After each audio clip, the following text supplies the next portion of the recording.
Hey guys, it's Nikki. This is my very belated Favorites of 2011 video, now that it's February. I was tagged by two people, by Tracy and Debbie, and I'll put their links below. So I will warn you in advance that this is probably going to be boring because a lot of my favorites are a lot of everyone else's favorites, and also a lot of things that are old hat to a lot of you are new to me because I really,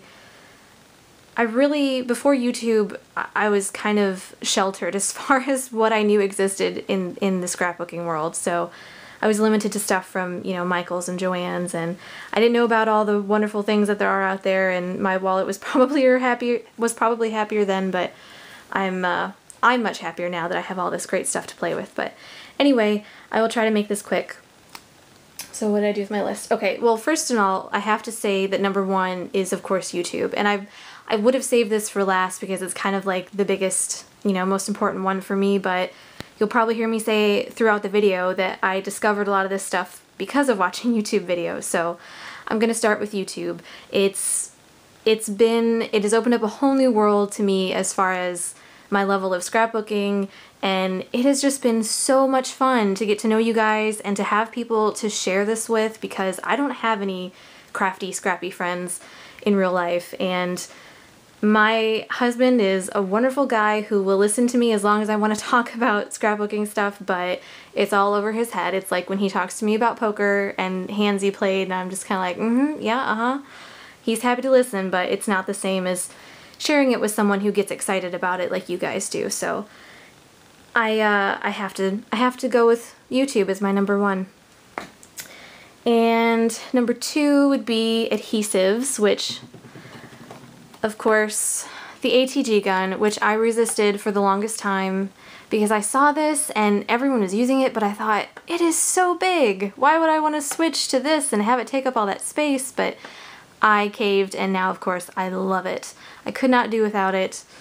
And of course, you know, I discovered this because of YouTube, so. Also, as well as the Scotch Quick Dry. Love this stuff. Going through it really quickly. Also discovered on YouTube. And for those little pieces, I love my Zig glue pen. Also discovered on YouTube. Are we sensing a theme? You'll hear that a lot. And what else? Oh, I love these little tiny scissors I've had for like 10 years because they came with the trimmer. It's a Provocraft trimmer that actually really kind of sucks, and I need a new one. This guy. But I put off buying it because it's one of those things, it's just, you know, it's not as fun as pretty paper and things, but I need a new one. Anyway, these scissors are great though. They've got a nice pointy tip, and I use these for my fussy cutting, and even though I've had them for so long, they're still super sharp. And everyone I know raves about the Cutter Bee scissors, so when if these ever fail me, that's what I'll get, but until then, these are holding up like a champ, so I'm still using those. And next is this little rub-on tool by Basic Grey. And this is so much better. It's got the little rolly ball. It's so much better than the popsicle stick. And this little flat paddle end I use sort of like an imitation bone folder because I don't have a bone folder. So that comes in really handy. Love that. Works very well. And another tool that I now cannot live without is my Crop-A-Dile. And I also just got the Corner Chomper recently. And I'm really excited because I love this, and I know everyone raves about the Corner Chompers too, so I'm excited to have that. This thing, if you don't have one, seriously worth the money. I put off buying it because I thought it was too expensive, but very much worth it. And next would be a very simple thing, but I cannot do without my emery boards. I use these now that I, you know, love to distress everything, and if I cover chipboard with pattern paper, I use it to get the edges clean, so I have to have that. And in keeping with the distressing, also my little Tim Holtz paper distresser. And let's see. Next we will say these colored pencils, because I just recently started stamping and I didn't think I would get into coloring, but I decided to try it and I'm really having fun with it. So I used my colored pencils and baby oil to blend it, and I'm having a lot of fun with that. So these definitely have to be on the list. And next would be mists, and I don't have a ton. I actually only have a couple of glimmer mists from Tattered Angels and then this Maya mist and my homemade white one, and I have a couple other homemade colors. Very fancy, right? But I've gotten really into the whole splattering thing more so than the actual spraying, but I've been using those a lot, and those are definitely one of my favorites. Next would be twine. This is the Craft Fun Day twine, and the only other twine I've had is the Martha Stewart, which is thinner than this and tends to be a lot more splitty, and I didn't really like it as much, but this I loved, and I still want to really try the Twineries twine. And I found some solid color twine that's even a little bit thicker than this on Etsy that I want to get too.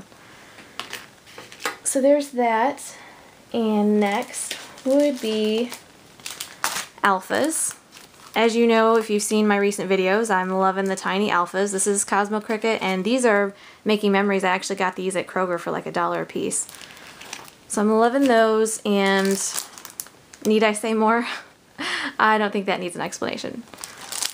Love the thickers. And next is anything Tim Holtz, and I don't have a whole lot of his stuff. This is one of the ornate book plates and one of the little keyholes. But it's one of those things that when I first saw it, I thought, well, I don't have any interest in that, but the more projects I saw that used it, the more I fell in love with it, and now I'm a total Tim Holtz fangirl, so love that.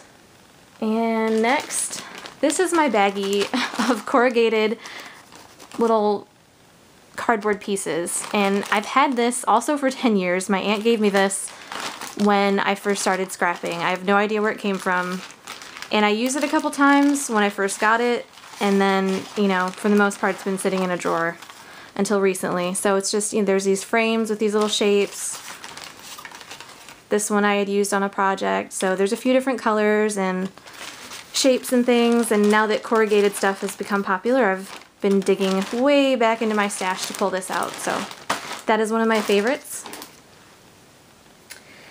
And I started stamping a few months ago, so the next would have to be stamps.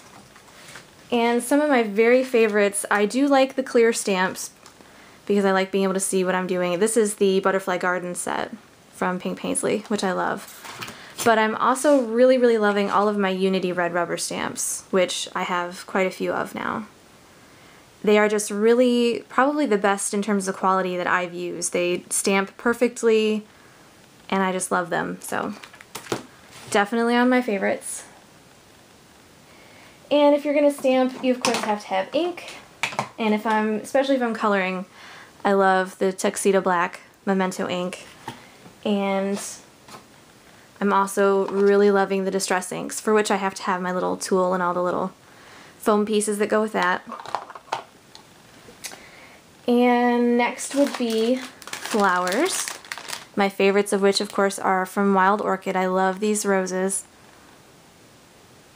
So really into the flowers now. Another one of those things I didn't think I'd ever really get into, but that I now really like. And let's see, paper, of course. I have quite a collection of 6x6 pads now. These are just a couple of my favorites. This is that Butterfly Garden from Pink Paisley. Really pretty. And of course the Lost and Found and Lost and Found 2 papers from My Mind's Eye. And some of my favorite 12x12s are definitely the Flora and Fauna from Kane Company, which I have yet to cut into. I'm still hoarding it for now. And as you may have seen if you watched my haul video, the Sassafras fawn paper that I had to hunt down and became the object of my obsession. And of course now Sassafras is no more, which makes me really sad because I just found out that I like them. And finally, mini albums are on my favorites. I've only made 2, and of those 2, this is my favorite, the little one I made for my Instagram photos. But I have lots of ideas for more of them. I just haven't made any yet because I have this complex with cutting into my paper. So when I can stop hoarding and actually make stuff with my favorite papers, then I will definitely be making more mini albums. I just love, it's probably one of my favorite videos to watch. If I run out of subscription videos, that's what I search for is, you know, mini albums. I love them. And I think that's all I have. I don't even know if that was 20, but like I said, I got into YouTube last summer, and so this is probably 6 months worth of stuff and not really a year, but this is my favorite stuff. So I'm sorry it took me so long to get this done, but here it is. So thank you for watching, guys. I hope everyone's having a great weekend. It's Super Bowl Sunday, and I'm about to go hang out with my family. And by the time this gets up, it will probably be long over, but I hope everyone had a great weekend, and I will talk to you guys soon. Thanks for watching. Bye.